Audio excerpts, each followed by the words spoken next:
And welcome back to another episode of Rebuilding Bolton, the Analysis Days. Sorry for the slightly weird timing of this, obviously with it being out the day after the last episode of the season, but it was just the best I could really do, because I didn't want to miss a video like this, because I think these are extremely important, and this one might actually be more important than ever in many ways, because obviously, as always, we're going to go through the squad, do a little bit of analysis, do a load of comparisons, just look at the stats, take a few look at some players.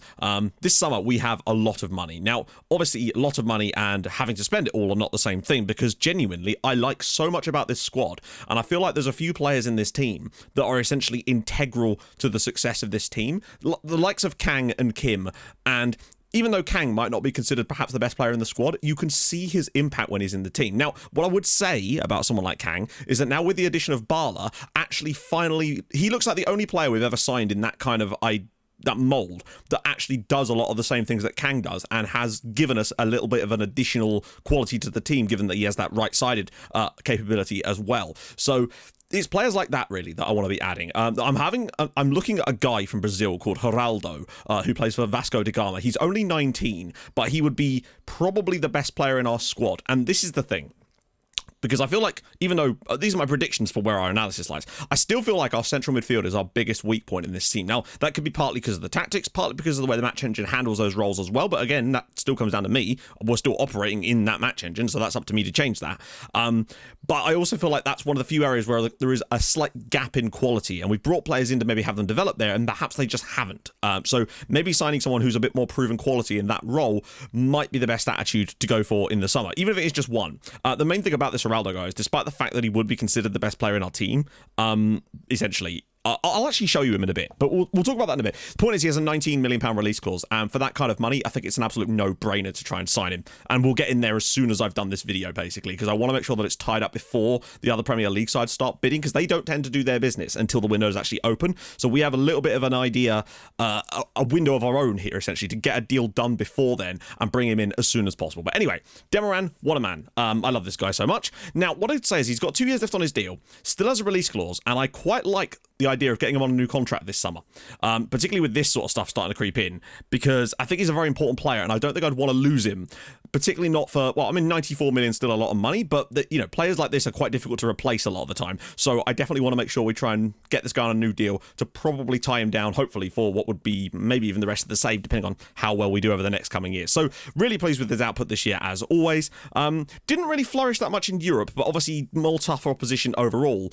Did improve a little bit into the Europa League, got a couple of Premier League goals, but still was consistent across the board, which is the main factor. That's what you want out of a central defender. Hung, obviously this season, he's played a little bit, in all competitions, didn't get much of a look in the Champions League, played a bit in the Europa League, and actually, to be fair, goal and 2 assists. Premier League, no goals, no assists. The interesting comparison this year is going to be the Manny Farmer, Hung, and Rodriguez comparison. But what I'd say about Hung is, at the very least, you can see there's development. He really is motoring in the right direction as far as his development goes, and that for me is an extremely good sign as far as him actually being something in the future. He was just never quite on the same level as his compatriots yet, but he could definitely get there, and that's the key.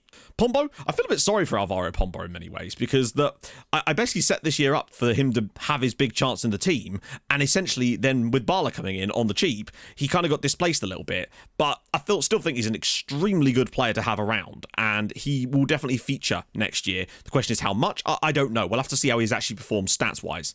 Guy Porteous, incredibly, is actually still here, although his contract is up at the end of the winter. He could have gone to Middlesbrough last season. £6.5 million was the bid, but he turned down their contract, and they offered him like 20-something thousand pounds a week, so I don't know where he's going to go. He wants to commit his future to the club. I bet he bloody does. But, Guy, you're not really, where is he? 10th choice right-sided player now? I just don't think that's going to work for us. Kirosh, he's been on loan at Seattle Sounds for the rest of that, and he'll be coming back. I don't know when his contract actually expires. That might be the end of the year, in fairness. He's another one of these players that's clearly got a lot of promise, but perhaps, this season just hasn't seen the opportunities.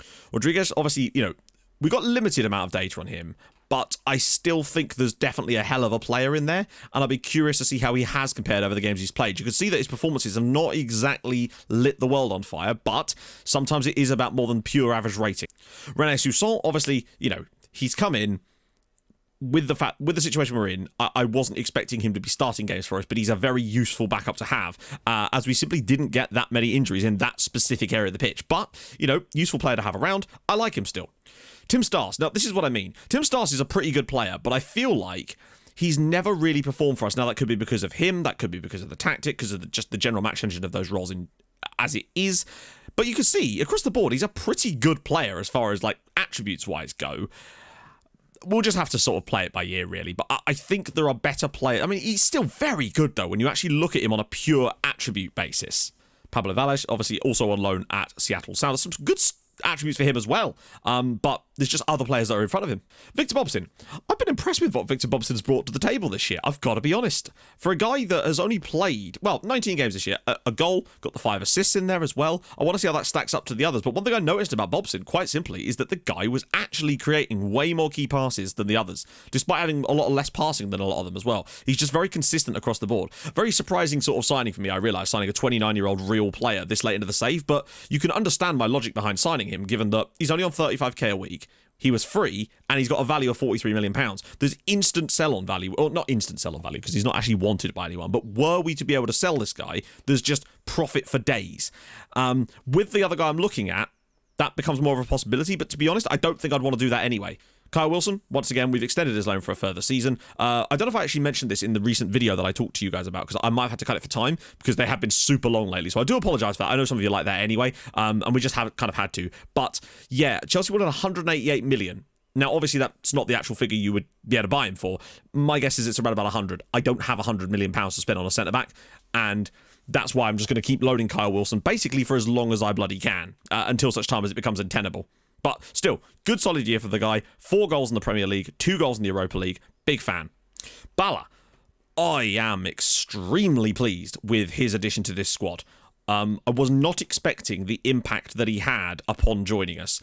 I was comparing him and Kang before I started doing this, and I actually had to stop myself because I wanted to save this kind of stuff for videos like this where we actually have a look at this sort of stuff. But you could see, as a shadow striker, which is obviously their comparison here, there's certain areas where Kang's real bonus is his technique and his anticipation, and I do believe that makes a big factor, particularly I find from anticipating where the ball is going to go on those breakaways. He does seem to be in the right place at the right time an awful lot. But what Bala brings to the team is additional dribbling ability, which goes hand in hand with that lovely physical athleticism that both of them actually have.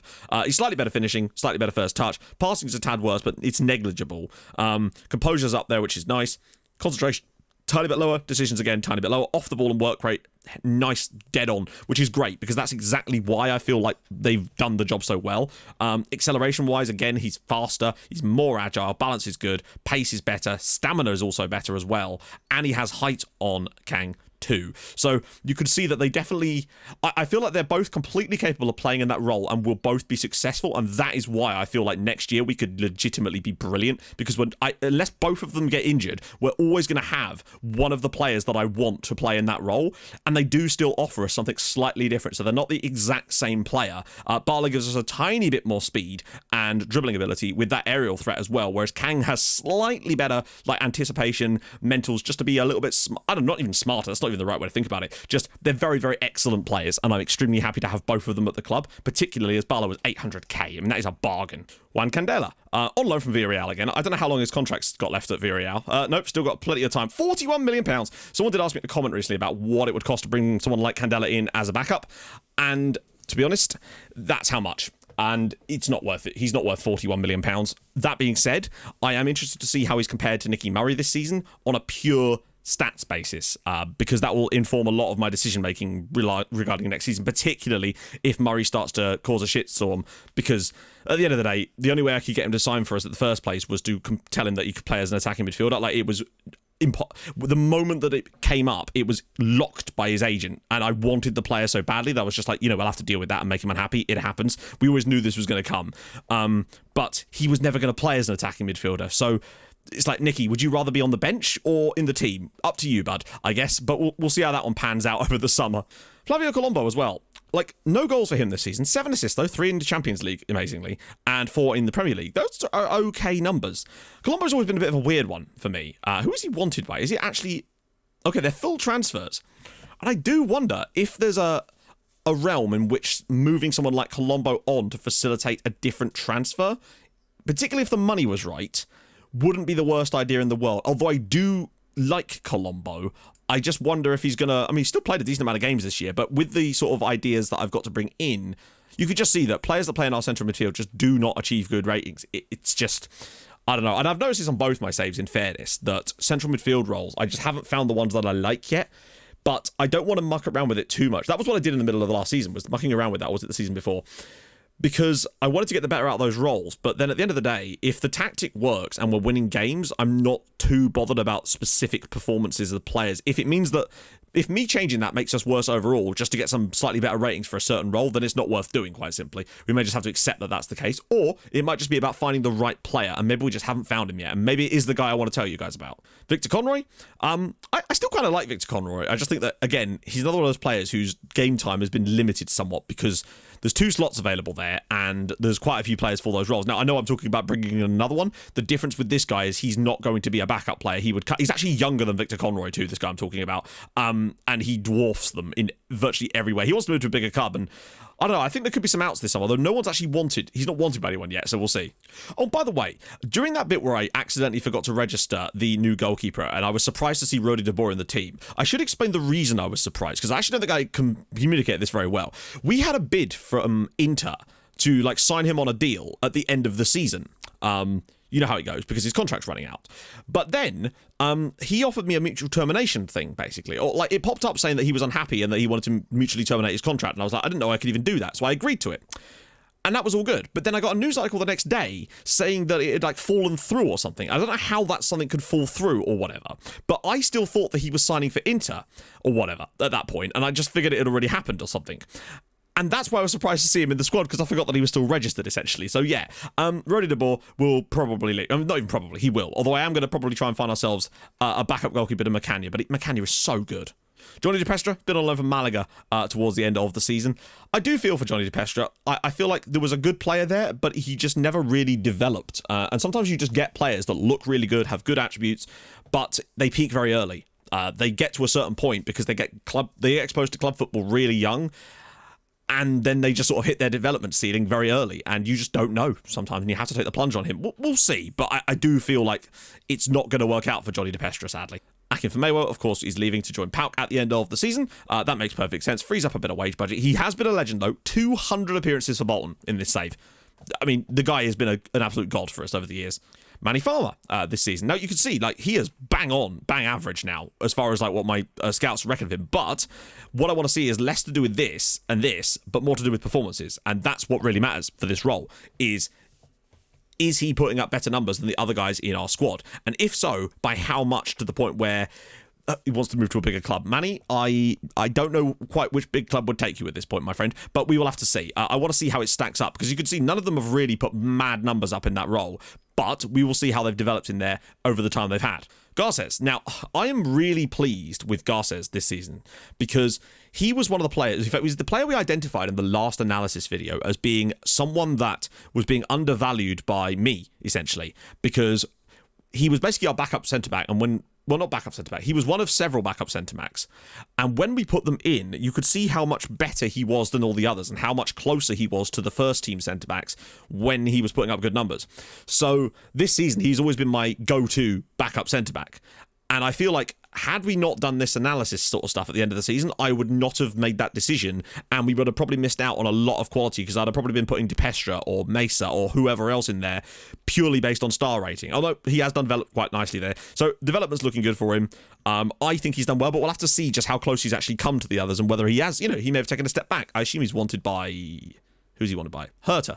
Yeah, Hertha got big money, so we'll have to look at that. There's Owen Gerard as well, the goalkeeper that came through our youth academy a little while ago. He's not far off making a run at being potentially our backup goalkeeper anyway, but the one time I did give him a chance this season, he did make a couple of howlers, and it really does make you miss Alex Macania. Gilney, yet another player that sort of, he came in on a free, I think. Or no, it wasn't a free, it was very, very cheap though. He's just... I think we do need to clear out a little bit of some of these midfielders in order to facilitate the midfielder I wouldn't mind bringing in. But Gilnay's still, he's fine. He's not done that much for us this year, though. Did score that great goal against Arsenal, though. Leonardo Hernandez, he wants a new contract. Mate, you've only been here a year. Pipe down, Leonardo. You're going to have to do a bit more than you've done this year in order to achieve something like that. So, particularly, he has spread his... This is incredible. What I would say about Leonardo Hernandez, and I actually didn't realise it was as strange as this, he has scored in every single competition this season. All 5 of them. He must be the only player I've ever had that's done that. Across all 5 competitions, he's scored goals. 2 in the Carabao Cup, 2 in the FA Cup, 2 in the Premier League, 1 in the Europa League, and 2 in the Champions League.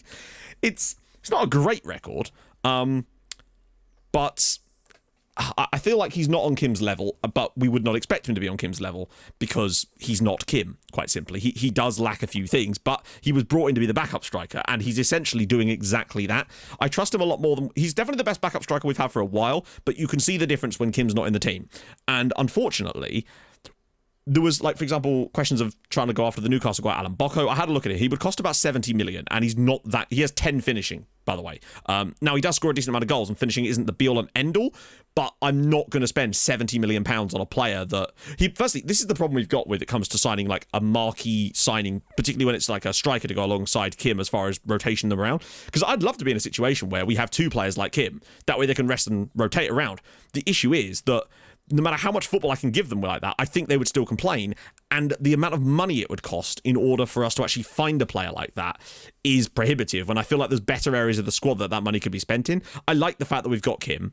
I feel like Leonardo Hernandez is a good backup. He's not the best backup, but then if he was that much better, he wouldn't be a backup. And that's the kind of the problem you face in situations like this. Now, if I was to find an absolute world beater who is yet to make that big move to one of the more established teams, like a Leonardo Hernandez type of player, but better, then I wouldn't be opposed to bringing him in as a sort of Kim, less backup and more alternate in many ways. But players like Kim do not come along very often. And more importantly, Kim wasn't Kim until a couple of years into his Bolton stay. He hit the ground running to a certain extent, but he wasn't the player that we know now straight away. And it takes time on these sort of things. So it's definitely in my mind's eye for this summer, but it's not the front of it, let's say. Beñat Iglesias, I don't know. The fact is, he's down the pecking order. He's been out on loan at Atlanta. But we'll just have to see how he develops, really. Nikola Ilic. So he's played a fair amount this year, but you can see 1 assist in the Premier League from a playmaker compared to last year. Now, what I would say as well is that he has actually got the same average rating as last time around, despite getting a lot less contributions to assists. So I don't know why that is. He's a good player, but he still doesn't even come close, really, to the guy I'm looking. Veselin Ivanov. I am a big fan of Veselin Ivanov still. However, if this is still Hertha, is it? It is. There's news articles going around, and I've seen a few of them now, like more than one, linking him with a move to Hertha for up to £78 million. If that was to happen, if they actually genuinely put a bid in that was of those kind of levels, I would be almost forced to take it, because we will never get that amount of money for a player like Ivanov, and it would allow us to potentially then actually do go after a second striker of the quality of Kim. That's the sort of thing that kind of money could do for us. It would allow us to actually genuinely shake the squad up, because Veselin Ivanov is not going to start games for us next season. He is a backup player. And that's great, because he is very, very good as a backup player, because he can play in 3 of the positions that we use. And that's why I actually really like Veselin, because we can play him as a striker, right midfielder, or as a shadow striker. So that's kind of useful, but it's not £80 million useful. So we'll just have to see how that one develops, quite simply, particularly with this looking interesting at the moment. It's like Veselin, we nursed you back from injury, buddy. Nice to see him score a goal and get some assists, though, because he has offered some stuff for us, to be fair. So we'll see how he actually stacks up as far as stats-wise. Kang, we know all about Kangy. 13 goals, 9 assists this year. He's actually dropped a tiny bit on the assist side of things as far as the Premier League goes this year. But, in the Europa League, 2 goals, 3 assists. The guy's still stacked up on that stuff. He is still an incredible player. He got more goals in the Premier League this year than he did last year. In fact, that's his best ever return in the Premier League as far as goals go. Not his best ever return in terms of contributions. He's actually been losing his assists more lately. He's been scoring more and assisting a bit less. Now, I do wonder if that's because he's not always had Kim in front of him to pass to. I don't know. We'll see. Point is, I love him. He's going nowhere. I adore this player. And then, obviously, speaking of Kim, this is what I mean about Kim being so unbelievably difficult to sign.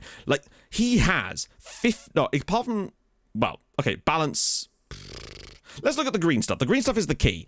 As far as green attributes go, things that are important, his technique is the lowest, and that's 15. Everything else, 17, 17, 18, 19, 17, 17. He is ludicrously good. And I'm not even sure he's done yet. He's still only 22 years old. He has 39 in 39 for his country. We're going to get bids in the summer, of course, but he's shown no signs of wanting to leave, and he has no release clause. And he's got 4 years left on his deal. If I don't want to sell him, we don't have to, quite simply.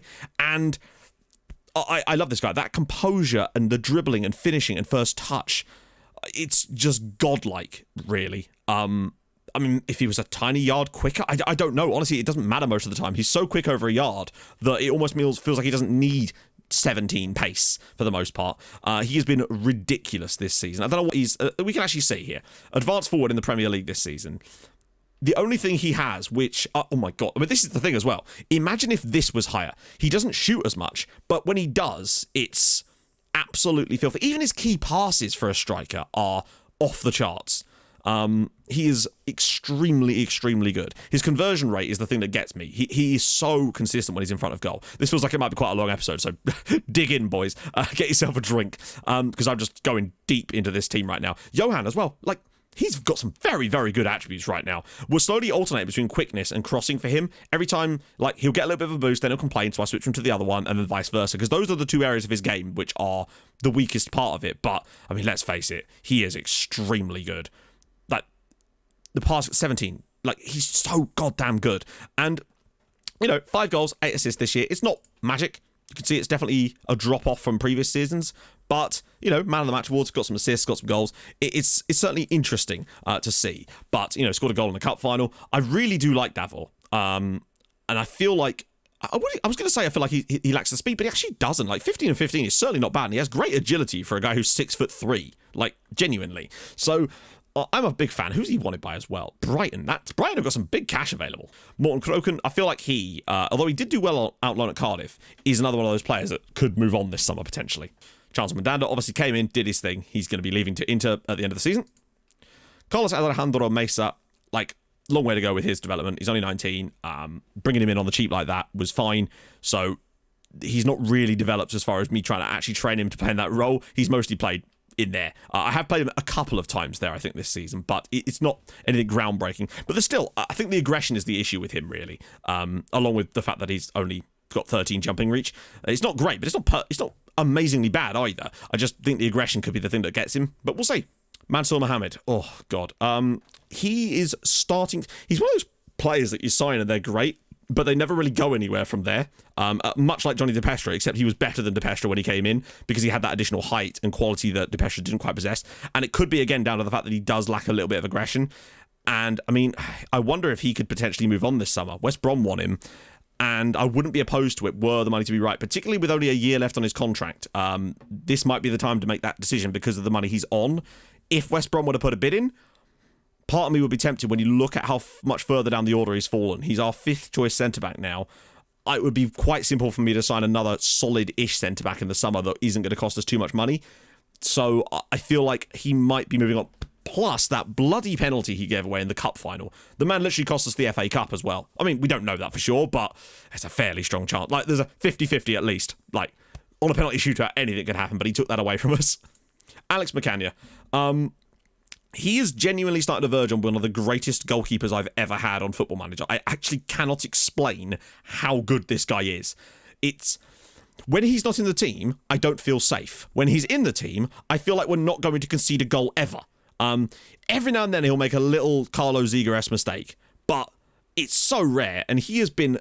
I mean, we're talking like... I think we're on the same level of Bigger Bolongo quality now, or Marvin Suarez levels of goalkeeper, or even Suazo of Uniao. He's that good. And I honestly think he could, were he to persist with this kind of quality, end up being the greatest goalkeeper I've ever had on Football Manager. Like, without a shadow of a doubt. Not in terms of attributes, just on pure performances. Nicky Murray. So, there's not really much to say about Nicky Murray from a kind of, like, 4 goals, 6 assists.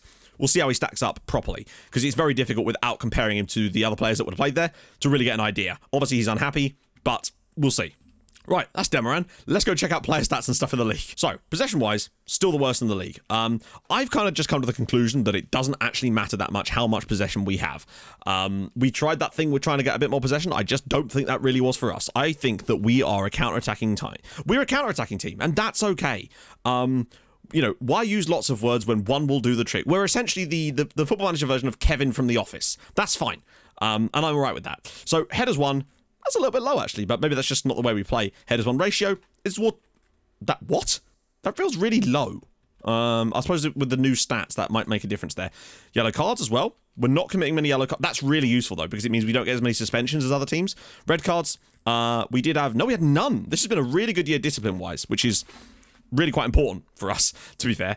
Form is completely irrelevant on this. Goals. 5th best goal scorer. 64 goals this year. So, not the best.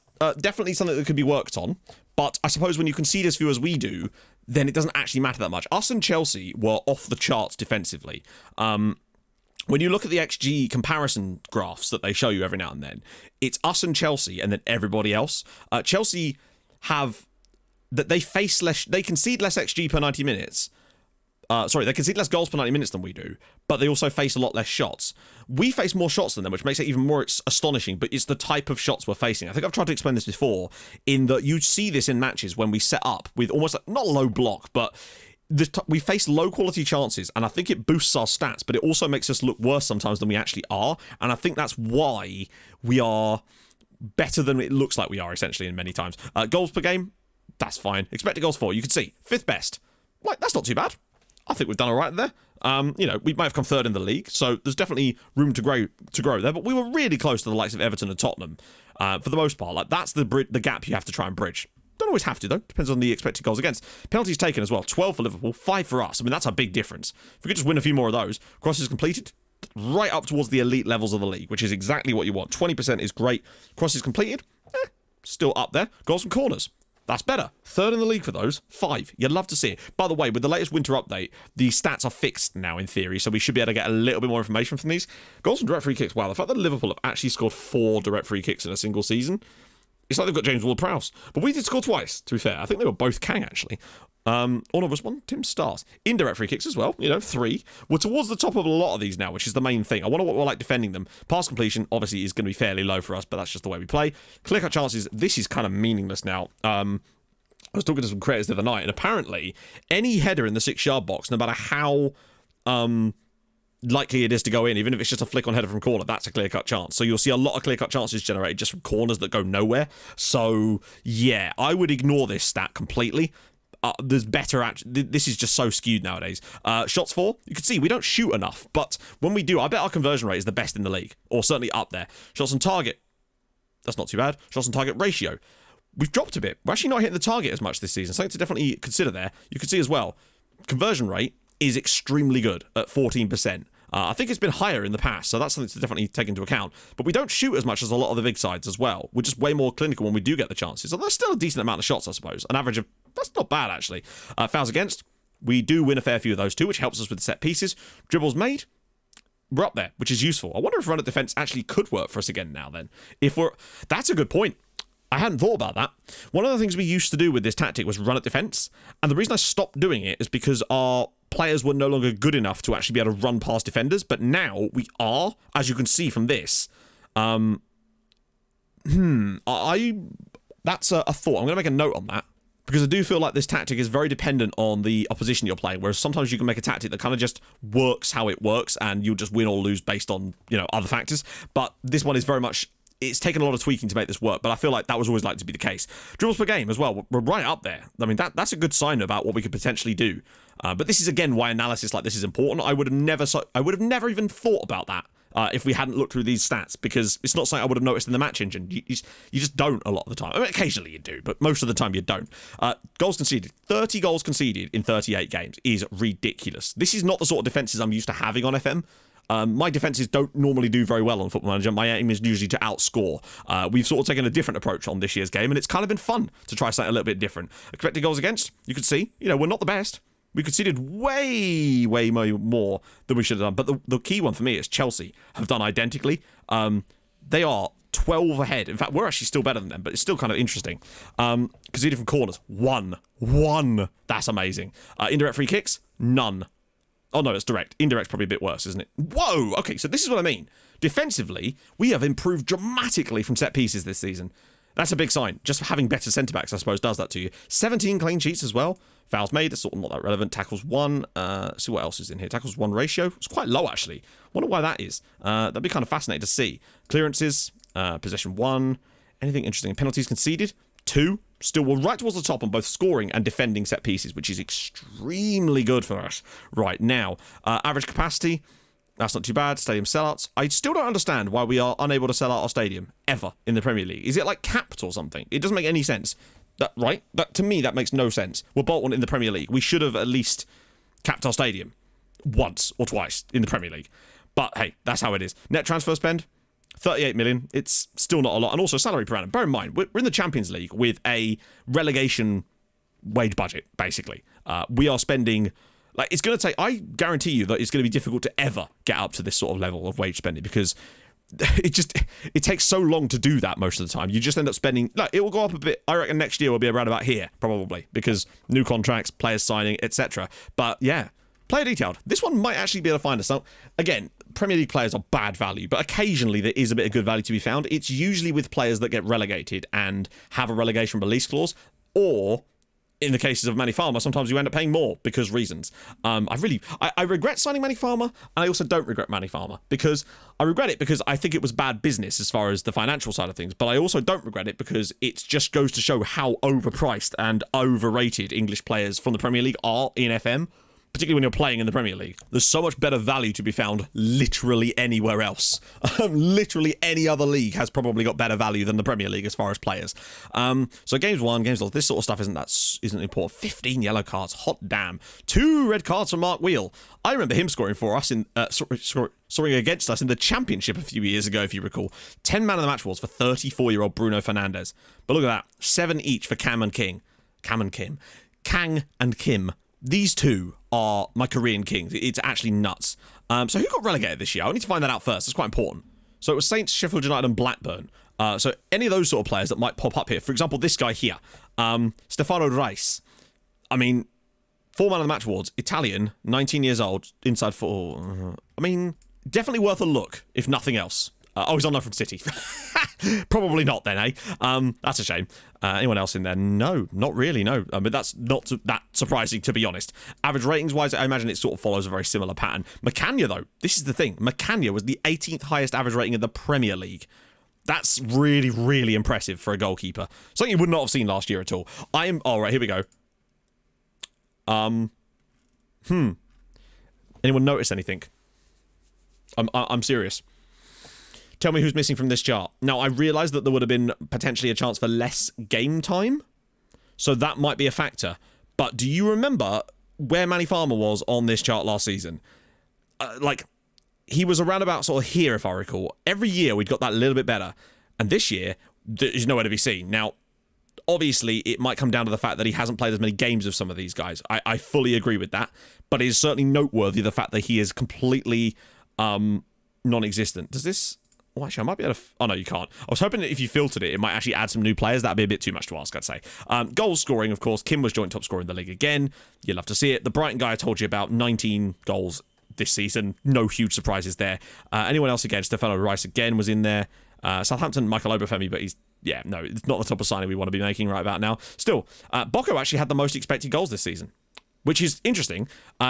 Shows a lot about his running. I'll just show you Bocco, right? He is, don't get me wrong, a very good player. 11 finishing, honestly, clearly that isn't holding him back all that much. It's the fact that it would probably cost us more like £60 million.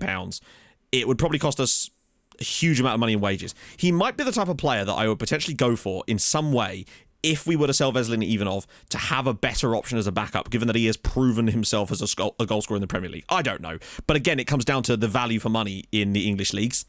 So, but that being said, there's definitely some value there. I'm surprised that it's as little as that. Now, that obviously could be because it's an old scout report, so that might actually be completely misplaced. Would he even be interested in joining us? Dubious. Interesting. But you could see that he's been pretty good this season. Like, it's undeniable. So it's definitely worth looking into, but I think it's unlikely that we'd sign someone like Bocco. unless the money was extremely good. But then Newcastle do have a habit on this save of selling players with really bad deals, hence the Nicky Murray transfer. So you never know. Maybe there is still a chance for us yet. Oh yeah, by the way, this is Exodus Lonsdale. I saw him in a scout report a few years ago and was like, well, that's a name I hope to see you later. And we have. So this is he. What a great name. Exodus Lonsdale. Huge fan of that. Anyone else that's interesting on this list right now? Not really, no. Also, De Lorenzo had the most shots in the league. Bocco's up there as well. What I'm more interested in is less the amount of shots Bocco's had, but what his conversion rate's like.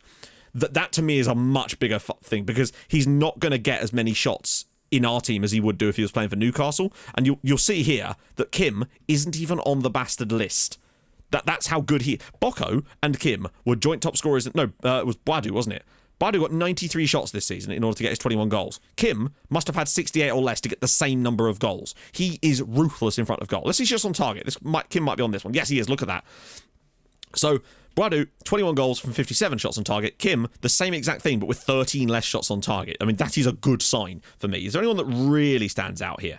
Rashford, of course, but that's Rashford. Rennie van der Laan, who's obviously outrageously good anyway. But you can see Bocco, the man shoots a lot.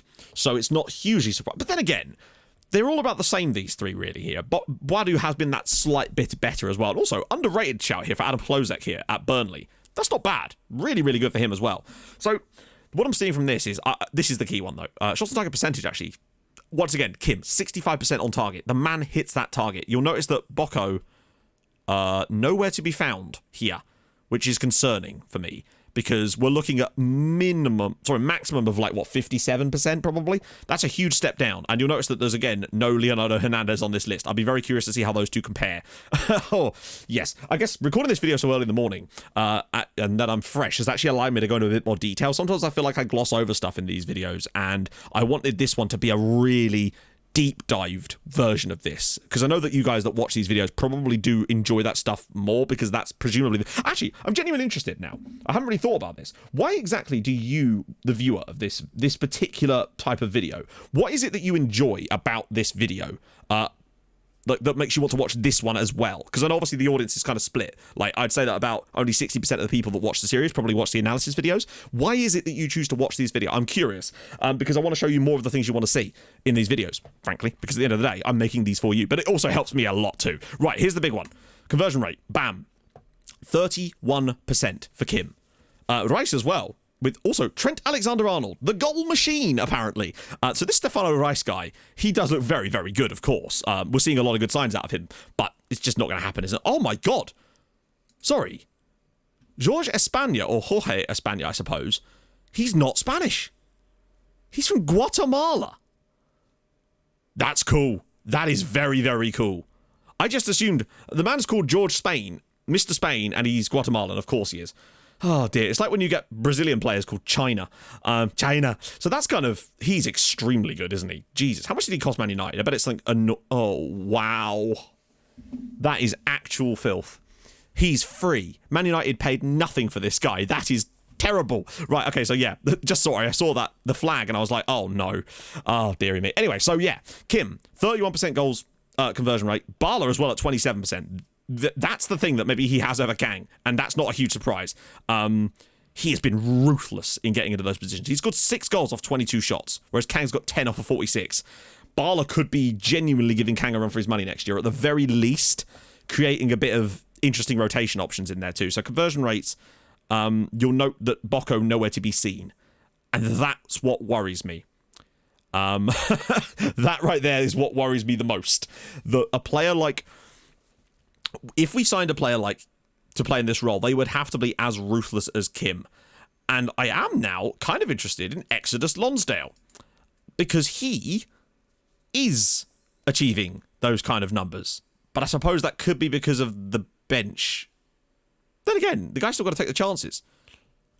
I am intrigued by Exodus Lonsdale. Let's call it that. I am intrigued by him, because he is so far up towards the top of this, and that's what I want to see. Matthew Hughes as well of West Brom, who is a shadow striker. Finishing kind of sucks, but interesting. He scored a goal against us earlier this year in that 4-2 defeat. So that's an interesting one as well. That's Hassan Hussein, of course, the Welsh Somali guy that obviously was smacking them in for Manchester United a few years ago, but now he's on loan at Porto again. I just wonder if Man United might let him go on loan next year, potentially, to us and play our backup role. Because his conversion rate, although not anywhere near the top of these, is definitely at least on the chart. It's just a thought, perhaps. I'm just making notes of all these player names as we see it go along. Shots per 90 minutes. Alessandro Di Lorenzo shoots an awful lot. It would be fair to say. We're not going to have any players on there. Free kick goals. I think we did have 2 different scorers. Hernandez got 1, and I assume Kang got the other one as well. Pens, Alexander-Arnold with his 6. Kim 3 out of 3. And 1 for Bala as well. We haven't won enough pens this year. But I do wonder, though, if running at defence would allow us to do that a little bit more. I don't know. I'm excited for next season, my friends. I am. Assists. Francisco Conceição at West Brom. Hang on. Is this the guy?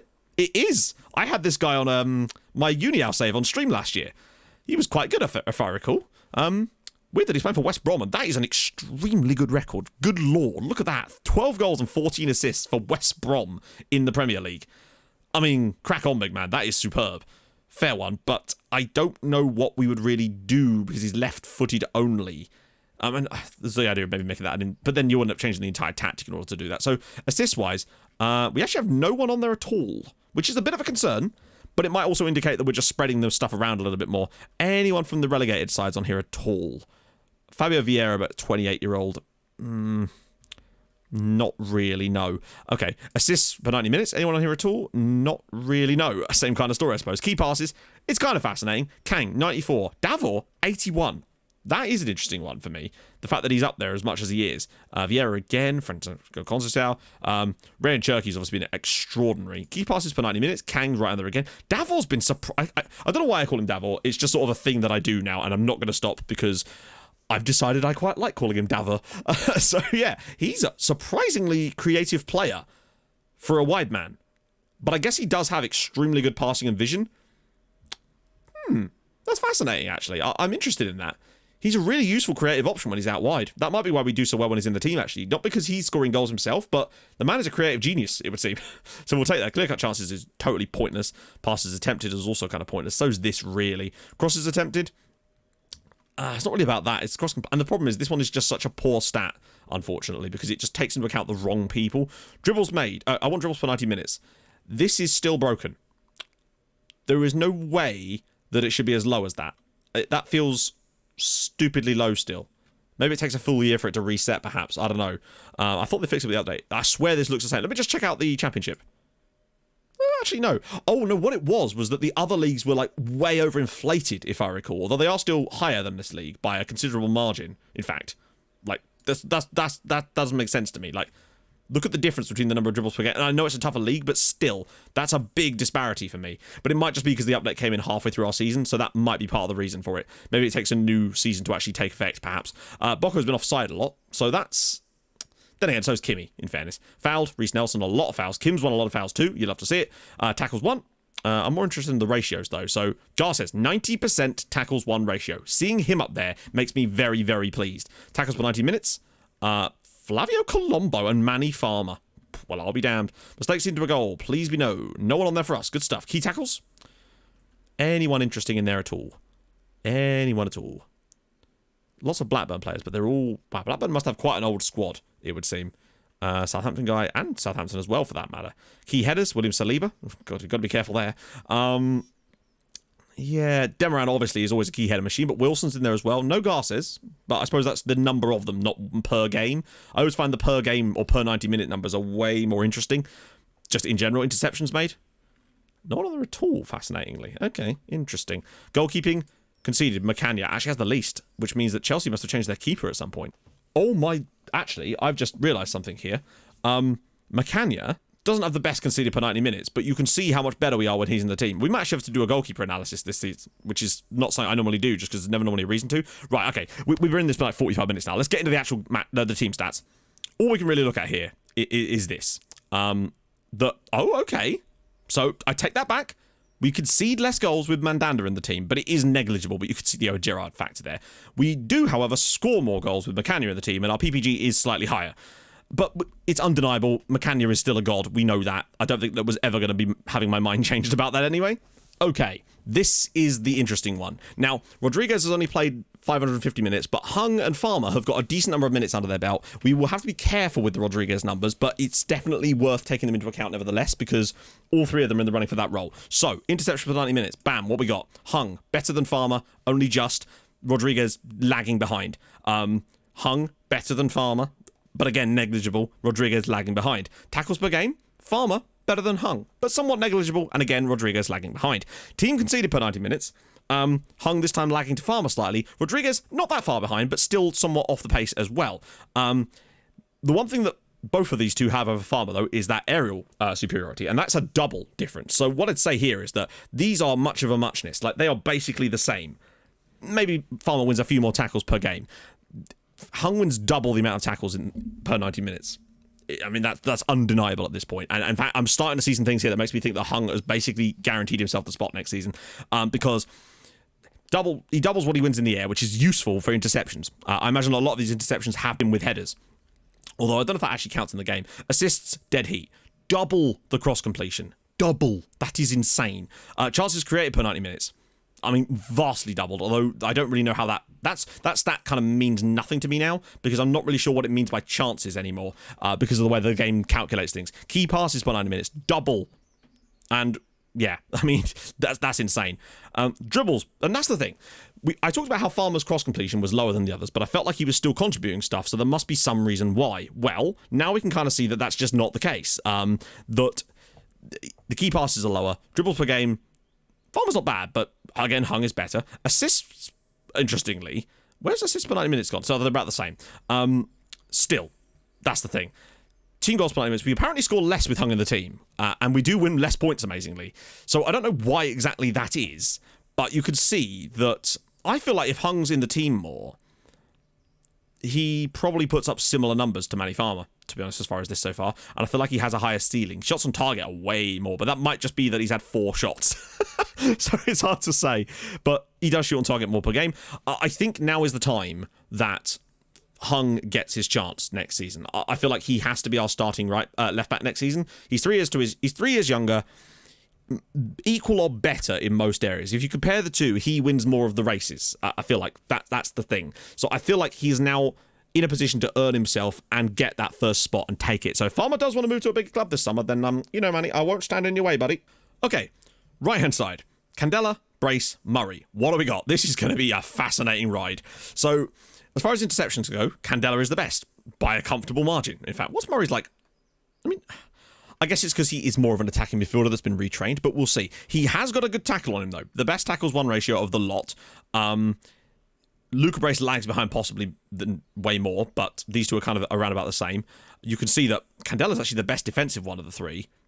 Luca Brace is nowhere near, but again, smaller number of games, I suppose. So, again, more points in the Candela column there. Headers 1, Nicky Murray is better in the air. That's undeniable. It's by quite a large margin too. Assist-wise, they're basically the same. Candela's crossing is better by like a considerable margin. His key passes is better by like a considerable margin. Dribbles per game, narrowly better, not really relevant as far as that goes. We score more with him in the game. Our PPG's better with him in the team. The one thing I would say, but then I suppose he's played a lot more minutes, and he's still underperformed his XG. Like, he should have more goals than he does, whereas Candela is dead on. He shoots on target more. He has more shots in general. He scores double the number of goals. I mean, if Nicky Murray wants to piss off, he's kind of welcome to. I will try my best to bring Juan Candela back for another season, because as much as we always look for the guy that's going to replace Candela, maybe our Prince Charming was right there in front of us all along. Who knows, eh?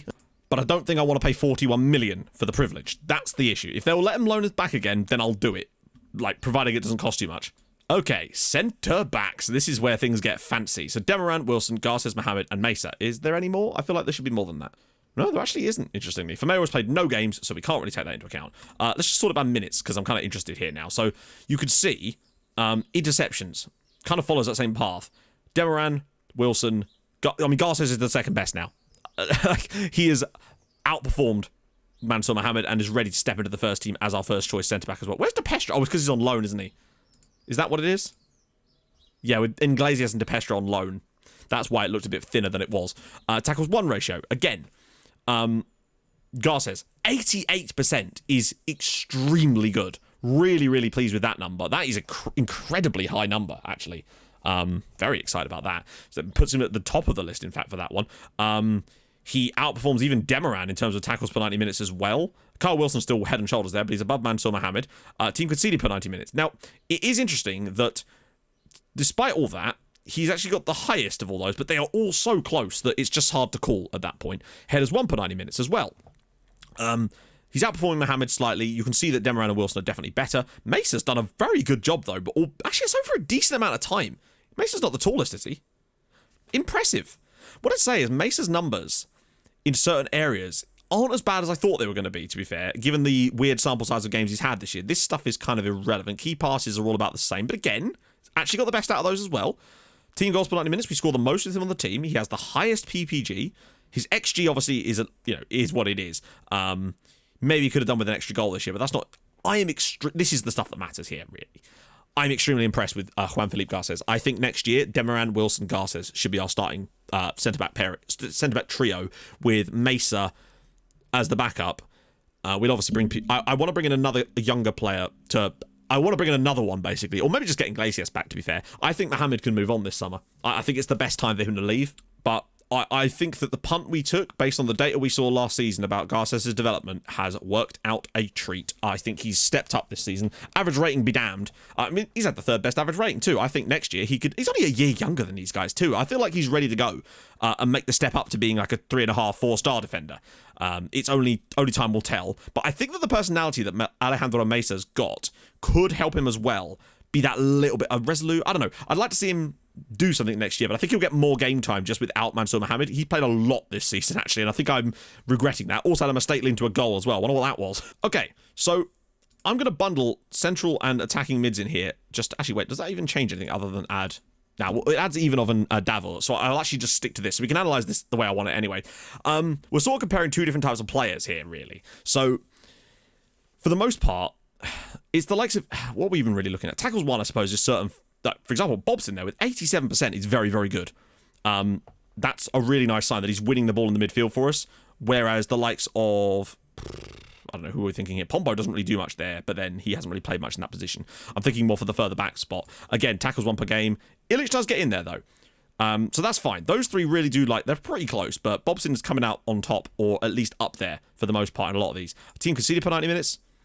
Bobson again, that's very, very low. Illich, actually, to be fair, it's not that much lower. You'll see that Ginley is way, way higher on that one, though. Headers 1 per 90 minutes, potentially. Anyone in that midfield? Tim Stars, not too bad. Assists, right, no. Assists per 90 minutes. Bobson, really, really good. Pombo, pretty good as well, to be fair. Kang, obviously up there doing a magnificent job, too. Barla, not too bad either. He's even on the assist side of things. But you can see Bobson definitely outperforms Gilney and most definitely outperforms Nikola Illich. That is astonishingly poor from overall output from Illich this season, to be fair. Key passes. This is a key one. So, literally. Kang, 4.17. Barla isn't even on the same wavelength as him from that kind of side of things. He just isn't. And that's what Kang gives us that Barla doesn't. Barla is a goal scorer in that position, and I love him for it. I really, really do. And I think he's the most lethal one we have in that role. Kang is going to create stuff for other people too. Maybe Barla would over a full season. I don't know. He's still got 4 assists. Like, his assist per 90 minutes is still about as good as Kang's. It's just a different type of pass he's obviously playing for whatever reason. I don't know how or why, but that's the situation with that. But Bobson, 2.43. That's a lot more than Illich. And then a lot more than Victor Conroy, and then a lot more than Gilney. Bobson has taken that role by the balls, and I think he's part of the reason that we've had a little bit of an upturn as well. However, there's another guy. I still haven't showed you that guy. I will, I promise. Dribbles per game. Barla. He is better in the dribble than Kang. We know that for a fact, and you can see it played out there really, really clearly. Pombo, again, struggles, and that might be the thing that might hold him back from being like a starter in that role, is he just doesn't have the dribbling ability. It's more than half as good. Sorry, less than half as good as Kang, and 3 times worse than Barla. That's a big difference. And I feel like if we move to a more dribble-based team next year with run at defence, that could make him suffer even more, potentially. Team goals per 90 minutes, Bobson, right up there. Great news. Kang, surprisingly, down towards the bottom, interestingly. That is noteworthy for sure, but points per game, Kang again down towards the bottom. But it's undeniable that Kang does mad things, and I suppose the sheer number of minutes he's played maybe has an effect on that. But Gilney, weirdly, towards the top. I guess it's because small. I don't know. It's definitely worth noting though. XG, Kang with a look at that. It's a huge numbers that he's put up. But what I'd say though, Barla has played less than half the number of minutes as Kang. He is just more lethal. I feel like if you sort of extrapolate out, Barla's probably looking at about 16, 17 goals this season, were he to have played the full season there. He shoots more and he hits the target more, which makes a big difference. He's just that little bit better in that position, but it's certainly negligible. Conclusions-wise, I'm going to show you the guy. This is him. This is Geraldo. This is the guy at Vasco da Gama I was telling you about, right? So the key thing for me is that he has a £19 million release clause. Now, ignore the star rating for a second, because you can see how much better he is on that than everybody else. It's just the sheer dominance of him in virtually every role you could possibly put him in. Even as a Metsala, like, his long shots suffer a tiny little bit when you put him as a Metsala. Tackling is probably the big thing that would really kind of hinder him a little bit there. But I suppose you could play him on an attacking role, which would eliminate the need for that, I suppose. But I don't know if I really want to change that. The point is, the reason I want this guy is because I honestly feel like I'd be comfortable, particularly with a deep line playmaker alongside him, I suppose, playing him in both of these roles, just because he is so unbelievably good across the board. And for that amount of money, I think it's hard to not get him for that price. If he's like 50 million, then I'm like, that's probably not really for us. But at 19 million, and he's not currently wanted by any other clubs, resolute personality, I don't feel like I can justify not signing him at this point because of that sheer value that you'd get out of a deal with a player like him. So he is... expect to see Geraldo this summer unless he turns a contract down or someone else comes in to put a bid in. But as far as I can tell, no one else is interested. So I expect to see him in our midfield next season, essentially. Whether it be alongside Bobson, instead of Bobson, it could be any of those things, but I feel like he would definitely add something to us. And that's what I really want to do this summer, is to add quality. And it's difficult to do that because I really like a lot of the players we've got, and I feel like it's just a matter of time before they start putting it together more and more. It's not the kind of building I'm normally doing in these saves. Usually it's a case of I will sign a better player for every position, every single chance I get, but I'm so happy with a lot of them that play in this squad in the way that they do that I'm actually not going to be doing that this time, because I guarantee there are players out there with better attributes than Kang, but for whatever reason, Man does things, and Man is going to continue to do things as far as I'm concerned. Right hand side now. A couple, nearly done there, friends. I know this has been the longest one of these probably ever here, so we're going to do right hand side. Minutes played, bam. So Davor Christensen, and I don't really know how to compare this, because the problem is Colombo would have played in the middle, Hernandez played through the striking role, Barla mostly played, I mean, not mostly, I mean, how often did he actually play there? Yeah, you can see he only played 8 times at right side. I assume, when was that? I assume that must have been when he was at Khan. So it's hard to compare, because the only player that's actually outright played there the whole time is Davor. Let's just, I don't know, there's a few stats we can look at. Key passes, you can see that Davor Christensen has been superb on that one. His chance creation is very good too. Cross completion ain't bad either, which is pretty damn nice. XG as well. Like, Leonardo Hernandez, he's put his XG basically in. Ironic, I actually feel like Davor Christensen could have had more goals this season, but I still like the guy a lot. I don't really think there's much more to say there. We have options in this role, but he's just played so much that I don't think there's much to say on that particular position. Let's look at the strikers. Let's just do the bare bones comparison here. This is the simple fact of the matter. It's Kim, Hernandez, Ivanov. Interceptions, obviously, these two will have probably played a little bit elsewhere, which would have boosted that number slightly. Kim's still winning some tackles, though. The main stuff is this. Assists per game. Ivanov, slightly better than Kim. Fair play. Probably from playing out wide, but still, nevertheless, it's important. Dribbles per game. Kim's is actually surprisingly low. But again, maybe that's not all we've asked him to do. Often he gets the ball when he's already in behind and it doesn't count as a dribble. That being said, 9 assists. Big fan of that. 2 points per game. Dead on with Kimmy. He's well overperformed his XG because he is so lethal in front of goal. 62% shots on target ratio. Hernandez, though, 63. So he is still hitting the target a good amount. And it's not that bad, but I feel like he's a very capable deputy. He really is. I think he's just been a bit unlucky in places this year, but I do... Like, he's hitting the target enough, which is what I want to see. And I feel like, statistically, he's likely to get a better return soon. We'll have to see, though. I really just don't know. It's been a very, very long analysis here, but I feel like I've got a lot of stuff to work with, and I think this is going to be probably one of the most interesting summers we've ever had on this save, without a shadow of a doubt. So, if you've enjoyed it and you've got this far, word of the day. Word of the day is the grill, because it's a takeaway menu that Emma's left on my desk. You love to see it, friends. You love to see it. Took an hour and a half to get here, but it was bloody good. So there you go. Yeah, use that in a sentence. Do go consult me on that question I asked you guys earlier in the video as well. So yeah, I will see you guys in probably, well, for you, a couple of hours for the transfer video. Obviously, it's going to be a bit longer for me as I have to spend the rest of the day trying to fix this, but I will, because that's where the fun lies. Anyway, if you've enjoyed this, drop a like, that'd be amazing. If you're new to the channel, subscribe, that'd be sick too. I stream on Twitch Tuesdays, Thursdays, and at the weekends not on the weekends, on Saturday, 11 AM. See you guys soon. Thank you so much for watching. Hold your gun. Capybara. Bye-bye.